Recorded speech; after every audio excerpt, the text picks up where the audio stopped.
Okay, ನಮಸ್ತೆ friends. ಇವತ್ತಿನ ದಿವಸ ಏನು ತಿಳ್ಕೋಣ ಅಂತಂದರೆ ಟರ್ಬೈನ್ ವೀಲ್ ಕೇಸ್ ಪ್ರೆಷರ್ ಅಥವಾ ಟರ್ಬೈನ್ ವೀಲ್ ಚೇಂಬರ್ ಪ್ರೆಷರನ್ನು ಯಾವ ರೀತಿ ಕ್ಯಾಲ್ಕುಲೇಷನ್ ಮಾಡಬೇಕು ಅಂತ ನಾನು ಹೇಳ್ಕೊಡ್ತೀನಿ ಇಲ್ಲಿ. ಸೊ ಇವಾಗ ಆಲ್ರೆಡಿ ಏನಂತಂದರೆ ನಮ್ಮದು ಶುಗರ್ ಇಂಡಸ್ಟ್ರಿಯಲ್ಲಿ ವರ್ಕ್ ಮಾಡೋದ್ರಿಂದ ನಮ್ಮದು ಇವಾಗ ಪ್ಲ್ಯಾಂಟ್ ಇನ್ನೂ ಸ್ಟಾರ್ಟಲ್ಲಿದೆ. ಸೊ ಇವಾಗ ನೀವು ನೋಡ್ತಾ ಇದ್ದೀರಾ, ನೀವು ಟರ್ಬೈನ್ ಅಲಾರಮ್ ಮತ್ತು ಟ್ರಿಪ್ಪಿಂಗ್ ಸ್ಟೇಟಸ್ ಅಂತ ಇಲ್ಲಿ ನೋಡ್ತಾ ಇದ್ದೀರಾ. ಟರ್ಬೈನ್ ಅಲಾರಮ್ ಮತ್ತು ಟ್ರಿಪ್ಪಿಂಗ್ ಸ್ಟೇಟಸ್ ಅಂತ ಈ ಒಂದು ಪೇಜ್ ನಾನಲ್ಲಿ ಓಪನ್ ಮಾಡ್ಕೊಂಡು ಇಟ್ಕೊಂಡಿದ್ದೀನಿ.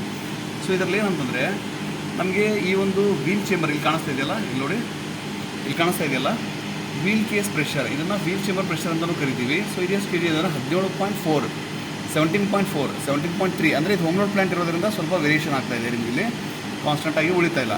ಸೊ ಇದನ್ನು ಯಾವ ರೀತಿ ಕ್ಯಾಲ್ಕುಲೇಷನ್ ಮಾಡಬೇಕು ಅಂದರೆ ಇಷ್ಟೇ ಏನಕ್ಕೆ ಇರಬೇಕು, ಆಮೇಲೆ ಇದು ಹೆಚ್ಚಾದರೆ ಏನಾಗುತ್ತೆ, ಸೊ ಇದನ್ನು ಇಲ್ಲಿ ತಿಳ್ಕೊಳ್ಕೋಣ. ಸೊ ಫಸ್ಟಲ್ಲಿ ಏನಂತಂದರೆ ನಮಗೆ ಇವಾಗ ರನ್ನಿಂಗ್ ಲೋಡ್ ಎಷ್ಟಿದೆ ಅಂತ ನೋಡಬೇಕು. ಇವಾಗ ನೋಡ್ತಿದ್ದೀರಲ್ಲ, ಇಲ್ಲಿ ನೋಡಿ ಡಿಫ್ರೆನ್ಸ್ ಇವಾಗ 6.54 ಮೆಗಾವ್ಯಾಟ್. ಅದನ್ನೇ ನಾನು ಇವಾಗ ಇಲ್ಲಿ ಏನು ಮಾಡಿದ್ದೀನಿ, ಇಲ್ಲಿ ಎನ್ಲಾರ್ಜ್ ಮಾಡ್ಕೊಂಡು ನಿಮ್ಗೆ ತೋರಿಸಿದ್ದೀನಿ. ಸೊ ಇವಾಗ ಇನ್ಲೆಟ್ ಸ್ಟೀಮ್ ಪ್ರೆಷರು ಇಲ್ಲಿದೆ ನೋಡಿ. Inlet steam pressure to the turbine ಎಷ್ಟಿದೆ, 82.62. ಅದನ್ನು ಕೂಡ ನಾನು ಇಲ್ಲಿ ಏನಂದರೆ ಎನ್ಲಾರ್ಜ್ ಮಾಡಿ ತೋರಿಸಿದ್ದೀನಿ ನಿಮಗೆ. ಸೊ ಇವಾಗ ಇದು ಎರಡೂ ಇದ್ದಾಗ ಮತ್ತು ರನ್ನಿಂಗ್ ಲೋಡ್ ನಮ್ಗೆ ಗೊತ್ತಿರಬೇಕಾದ್ರೆ ಇದು ವೀಲ್ ಚೇಂಬರ್ ಪ್ರೆಷರ್ ಯಾವ ರೀತಿ ನಾವು ಇದನ್ನು ಕ್ಯಾಲ್ಕುಲೇಷನ್ ಮಾಡ್ಬೇಕಂತ ನಿಮಗೆ ಇಲ್ಲಿ ತೋರಿಸ್ಕೊಡ್ತೀನಿ. ಓಕೆನಾ? ನೋಡಿ, ಇವಾಗ ಇಲ್ಲಿ ಈ ಕ್ಯಾಲ್ಕುಲೇಷನಲ್ಲಿ ನಿಮ್ಗೆ ತೋರಿಸ್ತಾ ಇದ್ದೀನಿ ನೋಡಿ. ನಾನು ಆಲ್ರೆಡಿ ಏನಂತಂದರೆ ಫಾರ್ಮುಲಾನ ಬರೆದಿಟ್ಬಿಟ್ಟಿದ್ದೀನಿ. ಇದ್ರ ಫಾರ್ಮುಲಾ ಬಂದುಬಿಟ್ಟು ಏನಂತಂದರೆ turbine wheel case pressure or turbine wheel chamber pressure.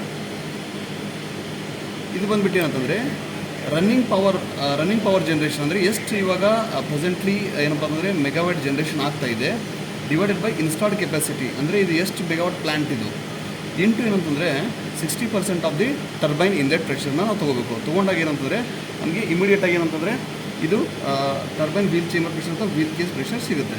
So ಇವಾಗ ನೋಡೋಣ. ಇವಾಗ ನೋಡಿ ಪವರ್ ಜನ್ರೇಷನ್, ಇವಾಗ ನೋಡಿ ಈ ಥರ ಇದೆ ನೋಡಿ. ಇವಾಗ ಆಲ್ರೆಡಿ ನಾನು ಫೇಸ್ ಪ್ಲೇಟನ್ನು ನಿಮಗೆ ಓಪನ್ ಮಾಡಿ ಇಲ್ಲಿ ಇಟ್ಬಿಟ್ಟಿದ್ದೀನಿ. ಸೊ ಇವಾಗ ನೋಡೋಣ, ಪವರ್ ಜನ್ರೇಷನ್ ಬಂದುಬಿಟ್ಟು ನೋಡಿ, ಪವರ್ ಜನ್ರೇಷನ್ ಬಂದುಬಿಟ್ಟು ಎಷ್ಟು ಇದಾಗ್ತಾಯಿದೆ, 6.53 ಮೆಗಾವಾಟ್ ಜನ್ರೇಷನ್ ಆಗ್ತಾಯಿದೆ. ಇನ್ಸ್ಟಾಲ್ಡ್ ಕೆಪಾಸಿಟಿ ಬಂದುಬಿಟ್ಟು 20 ಮೆಗಾವಾಟ್ ಮತ್ತು 60% ಆಫ್ ದಿ ಏನಪ್ಪ ಅಂತಂದರೆ ನಾವು 0.6 ತೊಗೋಣ ಇಂಟು ಟರ್ಬೈನ್ ಇನ್ಲೆಟ್ ಪ್ರೆಷರ್ ಎಷ್ಟಿದೆ, 83.75. ಸೊ ಇವಾಗ ಏನಂತಂದರೆ ಇವಾಗ ಇದೆಲ್ಲ ಪ್ಯಾರಾಮೀಟರ್ ತೊಗೊಂಡಿದ್ದೀವಿ. ಓಕೆನಾ? ಸೊ ಹೋಮ್ ಲೋಡ್ ಪ್ಲ್ಯಾಂಟ್ ಇರೋದ್ರಿಂದ ಸ್ವಲ್ಪ ವೇರಿಯೇಷನ್ ಆಗ್ತಾ ಇರುತ್ತೆ. ನಮಗಲ್ಲಿ ಇದಷ್ಟು ಎಷ್ಟು ತೋರಿಸ್ತಾ ಇತ್ತು ಅವಾಗ ಆ ಟೈಮಲ್ಲಿ ನೋಡಿ. ಇದನ್ನು ಕ್ಯಾಲ್ಕುಲೇಷನ್ ಮಾಡಿದಾಗ ನೋಡಿ, ಇದನ್ನ ಇವಾಗ ಕ್ಯಾಲ್ಕುಲೇಷನ್ ಮಾಡಿದಾಗ ನಮ್ಗೆ ಏನಂತಂದರೆ 16.40 ಏನಪ್ಪ ಅಂತಂದರೆ ನಮಗೆ ಇವಾಗ ವೀಲ್ ಚೇಂಬರ್ ಪ್ರೆಷರ್ ಸಿಗ್ತದೆ. That is kg/cm².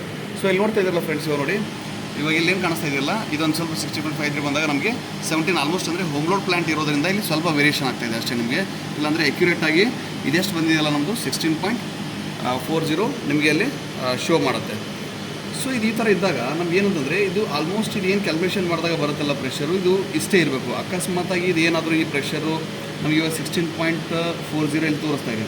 ಸಪೋಸ್ ಏನಾದರೂ ಇದು ಏನಾದರೂ 20 kg ಬಂದರೆ, ಇವಾಗ ಏನಂತಂದರೆ ಇದು ರೈಸ್ ಆಗ್ತಾ ಇತ್ತು ಅಂತ ತಿಳ್ಕೊಳ್ಳಿ, 20 kg/cm² ಬಂದರೆ ಅಂದರೆ ಈ ಒಂದು ಕ್ಯಾಲ್ಕುಲೇಷನ್ ಪ್ರಕಾರ ಇದು ಇಷ್ಟು ಬರಬೇಕಾಗಿತ್ತು, ನಮ್ಮ ವ್ಯಾಲ್ಯೂ ಇಷ್ಟು ಬರಬೇಕಾಗಿತ್ತು.